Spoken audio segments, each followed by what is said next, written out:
Eran ídolos del cine de oro, sí, pero detrás del glamour, coleccionaban cosas que hoy darían escalofríos. Pañuelos manchados con perfume, cartas quemadas a medias, fotos ocultas detrás de cuadros, y hasta prendas íntimas que jamás volvieron a su dueña. Eran trofeos, reliquias privadas de amantes reales, objetos que guardaban no por amor, sino por control, deseo o simple obsesión. No eran mitos de revista, eran secretos de camerinos cerrados, de baúles con llave, de casas donde nadie más entraba. Y quienes sabían algo, bajaban la voz o simplemente negaban con la cabeza. Si el título de este video te atrapó, prepárate, porque lo que viene no se vio en pantalla. Lo que viene se escondía entre paredes y cajones cerrados con candado. Se decía que en una caja de metal, Pedro guardaba una cinta de película que no era parte de ninguna producción. No tenía título, no tenía créditos, pero sí mostraba escenas íntimas con una mujer que nadie logró identificar. Era su trofeo secreto. Filmado sin aplausos ni director, solo él, ella y una cámara que no debía estar ahí. El rumor empezó con un técnico de sonido que juró haberla visto por accidente. Dijo que Pedro la sacó en una fiesta, borracho, y murmuró: «Esto es solo para mis ojos». Nadie más volvió a ver la cinta. Lo inquietante no era solo el contenido, sino que Pedro la guardaba como si fuera una medalla de guerra, no para recordar el amor, sino para sostener el control de lo vivido. Nunca se confirmó su existencia, pero tras su muerte, alguien aseguró que esa lata desapareció del taller donde reparaban sus motocicletas.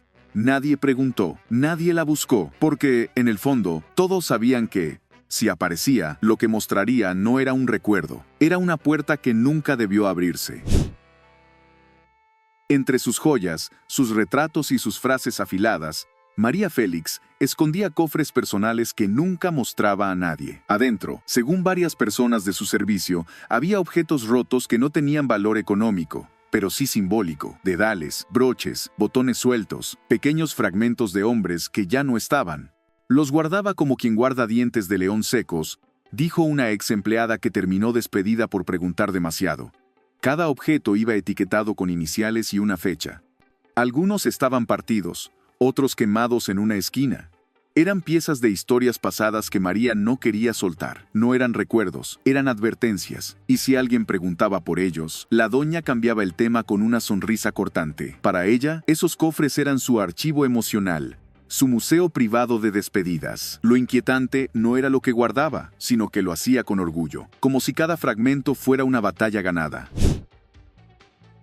Quienes compartieron foro con él sabían que su camerino no era solo para vestirse. Había una cajonera que nunca prestaba, donde metía objetos que coleccionaba de sus parejas: botones, pañuelos, fragmentos de tela, cosas pequeñas, pero con historia. Y cuando alguien preguntaba, él solo decía: «Me gusta recordar». Una actriz que compartió rodaje aseguró que, tras una noche en su casa, al día siguiente notó que faltaba un prendedor de su abrigo. Nunca lo mencionó, pero semanas después lo vio, igualito, en la mesa del camerino de Jorge. Nadie se atrevía a tocarlo. Era parte de su ritual, de su forma de apropiarse de lo que no quería perder. Ese cajón, decían, nunca se vació, ni siquiera cuando murió. Quienes lo abrieron años después se quedaron fríos, objetos sin valor aparente, pero cargados de historia, de piel, de intimidad. Era como un altar disfrazado de tocador, un espacio donde cada botón tenía más peso que cualquier premio.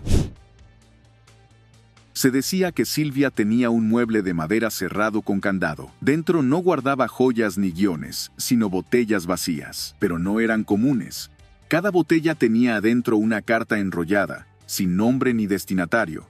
Solo frases sueltas como «lo que me hiciste no se olvida» o «algún día vas a entender por qué me fui». Quienes entraron alguna vez a su casa y se acercaron a ese mueble sabían que no debían preguntar.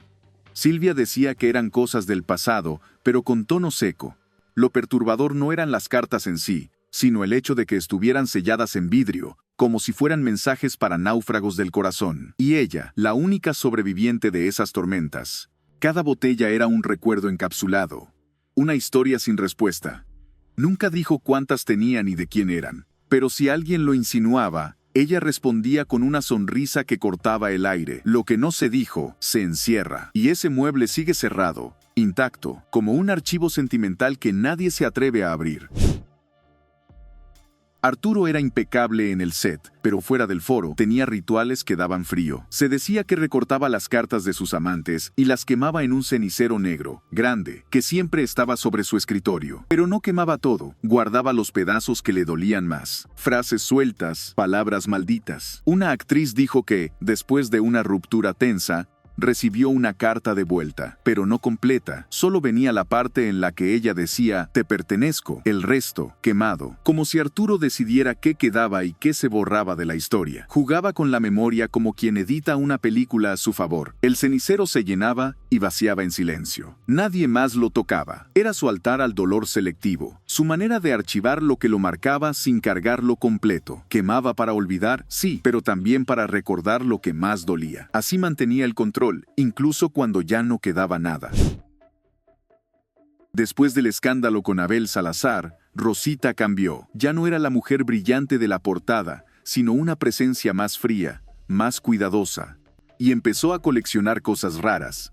Joyería rota guardada en cajas forradas con estampitas religiosas. Rosarios sin cruz, medallas oxidadas, relicarios vacíos con anillos partidos dentro. Alguien que trabajó en su casa dijo que, cuando limpiaban, no podían tocar esas cajas. Rosita solo decía, eso no se mueve. Cada pieza parecía tener una historia truncada, como si fueran recuerdos de promesas que se quebraron. No los usaba, no los mostraba. Los guardaba como castigo o como testimonio. Era como un museo de heridas emocionales, escondido detrás de la fe. Una mezcla entre devoción y desquite. La joyería no brillaba, pero sí dolía al verla.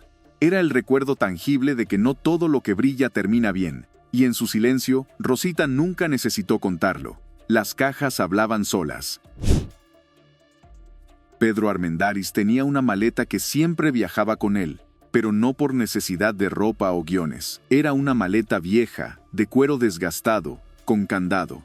Nadie del staff la tocaba, ni siquiera sus asistentes de confianza. Dentro, según se rumoreaba en pasillos de estudio y hoteles, Pedro guardaba pequeños objetos que recogía tras cada encuentro con una mujer, una llave de habitación, un sobre de cerillos, una servilleta con iniciales, un trozo de encaje. No eran recuerdos románticos, eran trofeos. Pedro no hablaba de ellos, pero una vez, en una borrachera, dejó caer la maleta sin querer. Alguien vio el contenido y no volvió a mencionarlo. Las piezas estaban etiquetadas con la ciudad y el año. Algunas tenían una gota seca de perfume, otras estaban manchadas con lápiz labial. No eran cosas olvidadas, eran marcas tomadas a propósito. Se decía que esas piezas no solo eran suyas por haberlas vivido, sino por haberlas guardado. Como si mantener el objeto le asegurara que lo vivido era real, era su manera de hacer que lo efímero no se le escapara de las manos. No importaba si la mujer se fue, si la historia terminó mal, si fue una noche o un año. Lo importante era lo que quedaba dentro de esa maleta. Una amante anónima confesó décadas después que Pedro le pidió dejarle algo pequeño antes de irse. Ella pensó que era un gesto tierno, hasta que descubrió por otra actriz que todas habían dejado algo. No era afecto, era archivo. Pedro no quería olvidar, quería conservar. En su camerino, justo frente al espejo, había una muñeca de trapo que siempre estaba sentada en la misma posición. Vestía con una camisa pequeña, un pantalón modificado y hasta un sombrerito gris.